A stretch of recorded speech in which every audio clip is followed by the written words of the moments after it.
आत्ताच्या प्राप्त माहितीनुसार किलवणपाडा तुळशा डोंगरला भीषण आग लागली। या आगीमध्ये वन विभागाचे हजारो झाडे जाळून राख झाले आहे। वन विभागाच्या अधिकाऱ्यांना वेळीच फोन केला, परंतु त्यांच्याकडून गावकऱ्यांना टलवाटलवीची उत्तरे आली। गावकऱ्यांना कुठलीही मदत वन विभागाकडून मिळाली नाही।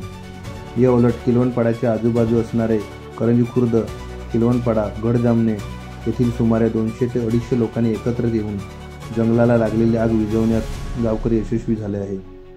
परंतु फोन करून सुद्धा ज्या वन विभागाच्या अधिकाऱ्यांनी मदत केली नाही त्यांच्यावर कारवाई करण्याची मागणी वन कमिटीचे अध्यक्ष आयुब गावित यांनी केली आहे। आज 15/1/2025 रोजी रात्री 8 वाजता किलवणपाडा हुकमाफळी येथे मोठ्या प्रमाणात आग लागली आहे आणि कमीत कमी 1 ते 2 तास होऊन गेले आहे। अजूनपर्यंत फॉरेस्ट एक पण अधिकारी आला नाही आहे।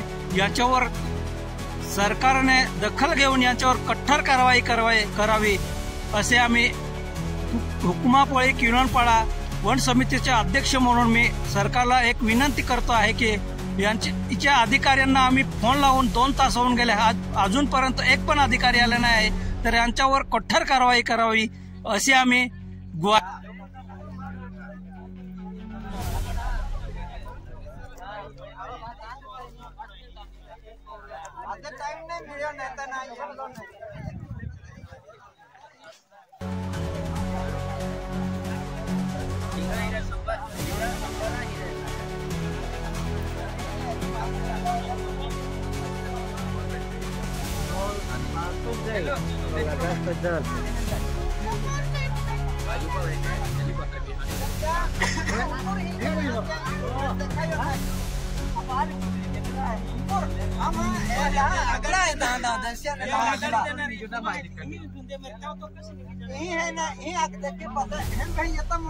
उडवा ही पहिलं सांभाळीला जावं हे काही नाही त्यात सोडून घेतात ही आग पडते मोंडीत काय